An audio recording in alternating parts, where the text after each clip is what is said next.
Hey guys, welcome to my video lecture.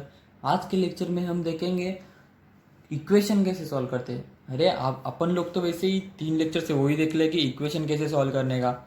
पर इस lecture में हम लोग क्या देखेंगे कि एक थोड़ा कॉम्प्लेक्स इक्वेशन है और वही हम लोग को सॉल्व करने का है, जो कि हम लोग ने फर्स्ट वीडियो में देखा था ना। जैसे अगर आपने वीडियो देखा होगा तो आपको पता होगा कि हम लोग ने वो वीडियो में कैसे सॉल्व किया था कि एक्स वाई वो एलिमिनेट करके एक को हटाने का, फिर वो सब्स्टिट्यूट करने का। हाँ, बस ठीक उसी तरह से हम लोग को सॉल्व करने का है। पर यहाँ पे आप देख सकते हो कि यहाँ पे डिनोमिनेटर दिया है, ये थोड़ा कॉम्प्लेक्स लग रहा है। हाँ तो ठीक है, कोई प्रॉब्लम नहीं, हम लोग इसको सॉल्व करेंगे। और हाँ, ये एग्जाम के लिए इंपॉर्टेंट है और ये मार्च 16 में आया भी था, तो इसलिए आप एग्जाम पॉइंट ऑफ व्यू से ज़रा देखो इसे और थोड़ा कॉन्सेंट्रेट करने का ट्राई करो। तो अभी हम देखते हैं कि जैसे हमारा क्वेश्चन दिया है कि 7/2x+1 और 13/y+2, और ये फर्स्ट और ये सेकंड इक्वेशन, दो इक्वेशन दिए है। तो चलो इसको मान लेते हैं कि ये हमारा पहला इक्वेशन है और ये हमारा दूसरा इक्वेशन है। तो अभी हम देख रहे हैं कि यहाँ पे अगर आप ऑब्जर्व करेंगे कि यहाँ पे ये डिनोमिनेटर 2x+1 y+2 हाँ ये तो सेम है। तो अभी हम लोग, हमारा पहला स्टेप क्या होगा कि इसको हम लोग को फॉर्म में लाने का है। कौन से फॉर्म में? स्टैंडर्ड फॉर्म में। ये तो मैं आपको हर बार बता रहा हूँ कि आप कोई भी क्वेश्चन सॉल्व करेंगे साइमल्टेनियस इक्वेशन का, तो आपका पहला रूल यही होगा कि आपको दोनों इक्वेशन कि आपको दोनों भी इक्वेशन स्टैंडर्ड फॉर्म में लाने हैं। आपका स्टैंडर्ड फॉर्म क्या है? ax+by = c। तो सबसे पहले अपन क्या करेंगे, अपना पहला पॉइंट क्या है कि let convert both the equations into standard form. मतलब हम लोग को दोनों भी इक्वेशन स्टैंडर्ड फॉर्म में लाने हैं। तो हम लोग सबसे पहले क्या करेंगे, इसे थोड़ा इजी फॉर्म में प्रेजेंट करने का ट्राई करेंगे। तो अभी मैं मान लेता हूँ कि जो भी ये 2x+1 दोनों में सेम है, ठीक है। तो ये 2x+1 में एक वेरिएबल से सब्स्टिट्यूट करूंगा और y+2 के बदले में भी मैं और एक दूसरा वेरिएबल डाल दूंगा। तो चलिए देखते हैं कि हम लोग वो कैसा करेंगे। हाँ, तो जैसे कि मैं बोल रहा था यहाँ पे कि हम लोग मान लेंगे 1/2x+1 = p और 1/y=2 तो अब आप बोलेंगे कि यहाँ पे p और q ले, ऐसा कुछ नहीं है। आपको जो भी वेरिएबल अच्छा लगेगा, a b c d आप कोई भी ले सकते हो। यहाँ पे मैंने अभी फिलहाल हम लोग ने 1/2x+1 = p और यहाँ पे q लिया है। तो अभी हम लोग p और q अभी सब्स्टिट्यूट करते हैं हमारे तो फर्स्ट और सेकंड इक्वेशन में। तो यहाँ पे 7 के बदले में क्या है, 1/2x+1, उसके बदले हम लोग को क्या करने का है, p। तो 7p प्लस 13 इंटू 1/y+2 मतलब q हुआ =27। ये हुआ हमारा नया इक्वेशन, थर्ड वन। सेम इसी तरह से हम लोग सेकंड इक्वेशन में भी करेंगे। तो जैसे कि आप देख रहे हैं कि मैंने थर्ड इक्वेशन में जैसे सब्स्टिट्यूट किया, ठीक उसी तरह से हम लोग ने फोर्थ इक्वेशन भी किया। हाँ, अभी तो आपको पता है कि कैसे करने का। अभी हम लोग को क्या करने का है कि p और q किसको, तो एक को हटाने का है। तो जैसे कि मैंने आपको बताया था कि हम लोग क्या करेंगे, कॉमन पेयर ढूंढेंगे। Common pair with opposite sign. हाँ, तो अपोजिट मतलब यहाँ पे 7p हुआ तो यहाँ पे नीचे भी 7p, तो यहाँ पे प्लस और यहाँ पे हम लोग माइनस कर सकते हैं, उसको माइनस करके हम लोग हटा देंगे। तो अभी हम ट्राई करते हैं कि हम लोग को p हटाने का है। तो p हटाने का तो हम लोग क्या करेंगे, 13 और 7 ये दोनों का मल्टीपल, 13 और 7 ये दोनों का कोई कॉमन मल्टीपल हो रहा है क्या? कॉमन मल्टीपल नहीं, हम लोग को यहाँ पे कॉमन मल्टीपल नहीं मिल रहा है। तो ठीक है, चलो कोई बात नहीं। तो हम लोग क्या करते हैं कि ये दोनों को इक्वेशन को मिलाकर हम लोग नया इक्वेशन बनाते हैं। यहाँ पे हम लोग को कोई सॉल्यूशन नहीं मिल रहा था, तो इसीलिए हम लोग ने क्या किया, दोनों इक्वेशन को ऐड किया और दोनों इक्वेशन को ऐड करके हम लोग अभी नया एक इक्वेशन बनाएंगे। तो यहाँ पे मैं लिख देता हूँ कि शॉर्ट में एडिंग इक्वेशन 3 एंड 4। ऐड करने के बाद हम लोग को आंसर क्या मिलेगा, 13 + 7 कितना, यहाँ पे ऐड 13 और 7 20p प्लस 13 + 7 सेम 20q = 7 3 फिर हम लोग को 60। ये मिला हम लोग को आंसर 20p प्लस 20q = 60। तो अभी हम लोग इसको थोड़ा और इजी कर देते ना, क्योंकि 20 हम लोग कॉमन ले सकते हैं। तो यहाँ पे से 20 आएगा कॉमन, तो क्या हुआ, p प्लस q बचेगा =60। तो चलो अभी ये एक मल्टीपल कर रहा है 20 यहाँ पे, तो हम लोग इसको यहाँ साइड भेजते हैं। एक साइड भेजेंगे तो क्या होगा, ये डिवाइड करेगा और हम लोग को p प्लस क्यू = 3। ये हमारा एक नया इक्वेशन मिला जिसको हम फिफ्थ नाम देंगे। तो अभी बताओ हम लोग ने ये इक्वेशन कैसे फाइंड किया। हम लोग ने क्या किया, 3 और 4 उनका कुछ सॉल्यूशन नहीं मिल रहा था यहाँ पे, तो हम लोग ने क्या किया, 3 और 4 को दोनों को ऐड करके एक नया इक्वेशन बनाया। क्या करके, ऐड करके। तो ठीक इसी तरह से हम लोग अभी क्या करेंगे, सबट्रैक्ट करेंगे। अभी क्या करते हैं, बोलते हैं कि, तो अभी हम लोग क्या करेंगे, ठीक उसी तरह से हम लोग सबट्रैक्ट इक्वेशन 4 फ्रॉम 3, मतलब सबट्रैक्ट करेंगे दोनों इक्वेशन। पहले हम लोग ने ऐड किया, एक इक्वेशन मिला, तो अभी हम लोग क्या करेंगे, दोनों को सबट्रैक्ट करेंगे, फिर और एक इक्वेशन मिलेगा, तो हम लोग को वो दोनों इक्वेशन शायद हम लोग का काम हो सकता है। तो चलिए अभी देखते हैं आगे। अभी दोनों इक्वेशन का हम लोग क्या करेंगे, सब्ट्रैक्शन करेंगे। तो सब्ट्रैक्शन कैसे होगा, ये माइनस, तो मैंने बताया था कि जब भी सब्ट्रैक्शन आएगा आगे का सबका साइन चेंज होता है। तो 7 माइनस 13p, मतलब 7 माइनस 13p कितना हुआ, 6p। नहीं नहीं 6p नहीं, ये माइनस 13, मतलब बड़े का साइन माइनस 6p हुआ। ठीक है, तो अभी आगे क्या, 13 माइनस 7 कितना, 6q आया। तो इसको साइन प्लस क्यू, क्योंकि 13 प्लस है। ठीक है, अभी आगे 27 माइनस 33, 27 माइनस 33 6 आता है, नहीं 6 नहीं, -3, क्योंकि 33 का साइन माइनस है। अभी यहाँ पे तो आपको दिख ही रहा है कि 6 कॉमन आ रहा है, तो चलो 6 minus p plus q equals to -6। Same ये इधर भेजो, minus p plus q equals to -6/6, ये कितना हुआ, -1। तो कितना आंसर मिला, -p हमारा इक्वेशन। अभी हमारा इक्वेशन क्या मिला आपको, देखते हैं कि -p plus q equal to -1, ये हमारा नया इक्वेशन 6। हम लोग का हुआ नहीं अभी तक, हम लोग फिर से अभी तक जितना किया हम लोग फिर से एक बार रिवाइज करते हैं। पहले क्या किया हम लोग ने, पहले दोनों को ऑब्जर्व किया, पर फिर देखा कि हम लोग को यहाँ पे ये दोनों इक्वेशन हमारा स्टैंडर्ड फॉर्म में नहीं था। तो हम लोग ने पहला स्टेप लिया कि let convert the both equation into standard form. Standard form में इक्वेशन हम स्टैंडर्ड फॉर्म में कन्वर्ट करेंगे, पर कैसे, हम लोग को यहाँ पे दोनों का डिनोमिनेटर कॉमन दिख रहा है, 2x प्लस 1 और y प्लस 2। तो हम लोग ने क्या किया, यहाँ पे दोनों को सब्स्टिट्यूट किया, किससे, p माना उसको और इसको q माना, 1/y प्लस 2। दोनों को सब्स्टिट्यूट करके हम लोग को नया इक्वेशन मिला 7p प्लस 13q। ठीक है, जो भी दो इक्वेशन मिला वो लोग उसमें से कोई कैंसिल नहीं हो रहा था, तो हम लोग को कुछ सॉल्यूशन नहीं मिला था। तो हम लोग ने क्या आइडिया किया कि यहाँ पे दोनों को ऐड कर दिया, दोनों को ऐड किया तो हम लोग को एक नया इक्वेशन मिला 5th। हाँ, ये ऐड करके तो एक इक्वेशन मिला, तो अभी दूसरा इक्वेशन तो लगेगा ही। तो इसके लिए हम लोग ने क्या किया, दोनों इक्वेशन को सब्ट्रैक्ट किया। सेम मेथड से सब्ट्रैक्ट किया हम लोग ने, सब्ट्रैक्ट करके हम लोग को और एक इक्वेशन मिला -p plus q equals to -q, ये हमारा 6th इक्वेशन। तो अभी आपको पता ही है, यहाँ पे 5th इक्वेशन है और यहाँ पे 6 है, तो यहाँ पे p है और यहाँ पे -p है। तो आपको पता ही है, ये दोनों को ऐड करेंगे, ये p हट जाएगा और यहाँ पे q का वैल्यू हमें मिल जाएगा। जैसे ही हमारे q का वैल्यू मिल गया हम लोग p में सब्स्टिट्यूट करेंगे।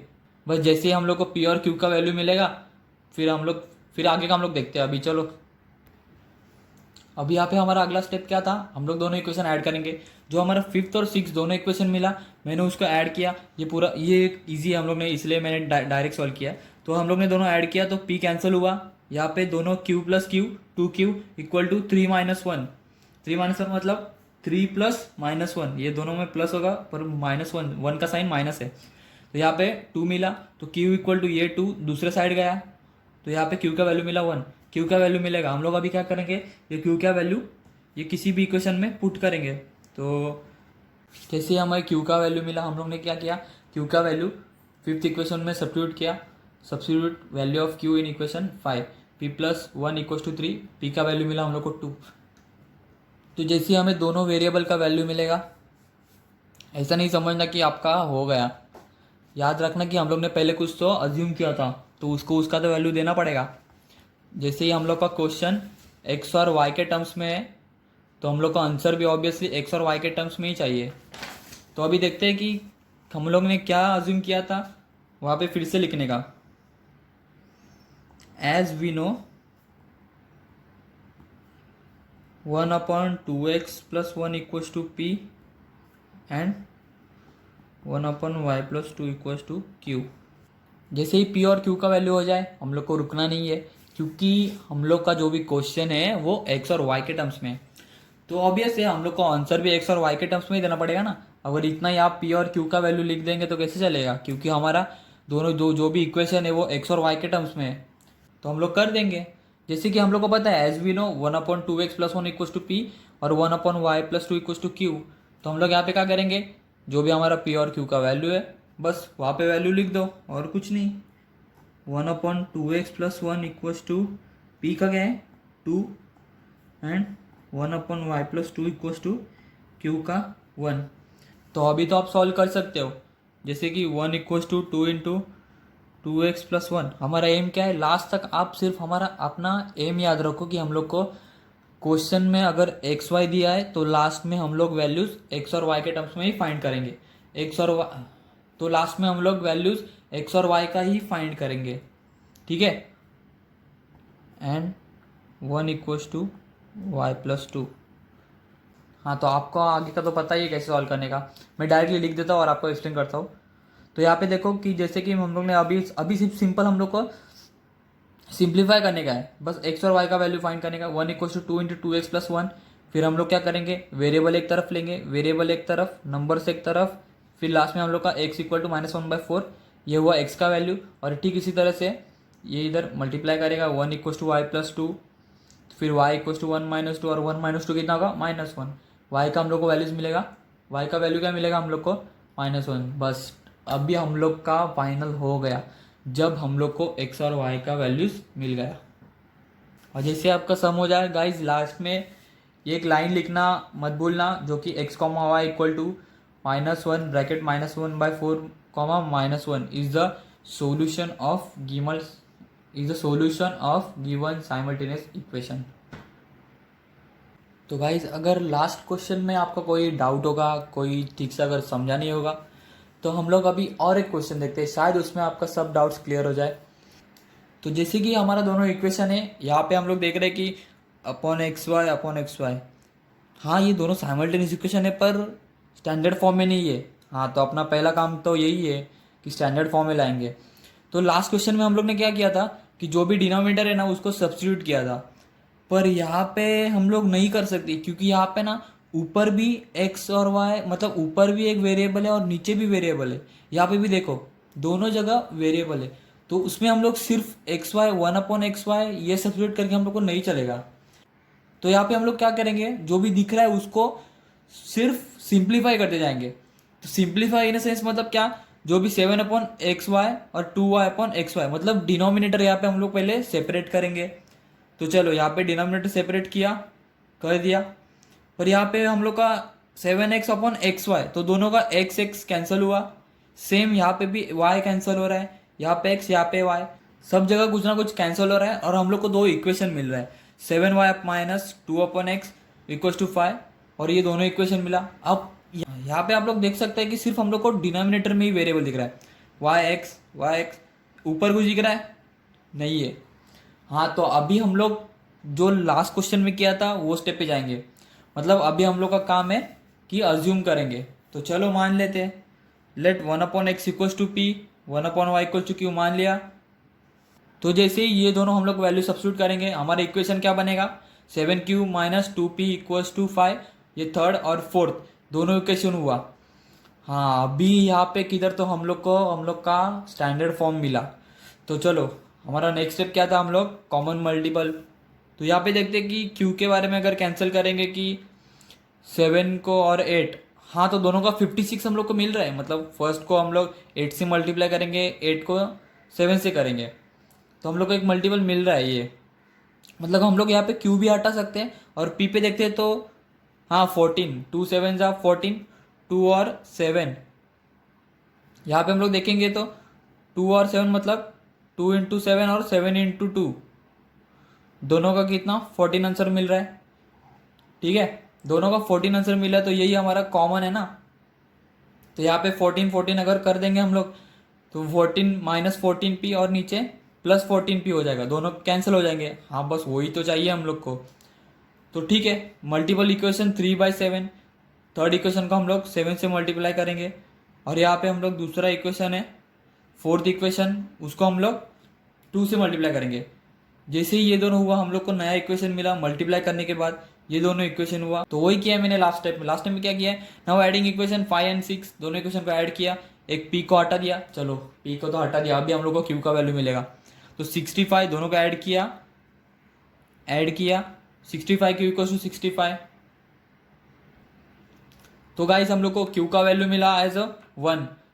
क्यू का वैल्यू मिलते हैं हम लोग बिना कुछ सोचे क्या करेंगे, सब्स्टिट्यूट करेंगे क्यू का वैल्यू कोई भी इक्वेशन में। तो हम लोग 8 q plus 7 p equal to 15, मतलब ये कौन सा फोर्थ इक्वेशन में सब्स्टिट्यूट करेंगे।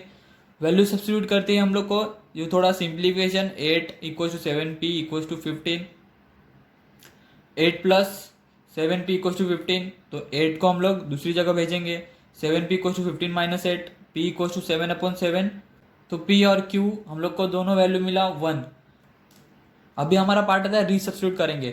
तो एज वी नो क्यू की हम लोग को एक्स और वाई के टर्म्स में वैल्यू चाहिए, तो हम लोग यहाँ पे देखेंगे 1/x इक्वल टू पी, ये हमारा सब्स्टिट्यूट किया था पहले, बराबर है ना। तो यहाँ पे पी और क्यू का दोनों का वैल्यू हम लोग डालेंगे कि 1/x इक्वल टू 1 ये पी का वैल्यू है, और 1/y इक्वल टू क्यू ये क्यू का वैल्यू है, ठीक है। तो बस x इक्वल टू, तो x इंटू 1 हुआ और y इंटू 1 मतलब दोनों का वैल्यू मिला हम लोग को, x equal to 1 and y equal to 1। Last में ये लिखने का आपको भूलना नहीं है, x comma y equal to 1 is the solution of the given simultaneous equations. तो जैसे कि हम लोग ने दोनों क्वेश्चन सॉल्व किया, गाइस ट्राई करो कि आप खुद से सॉल्व करें, और कोई भी अगर डाउट हो तो आप मुझे कमेंट बॉक्स में पूछ सकते हो। So guys if you like my video do share and subscribe and stay tune for next videos.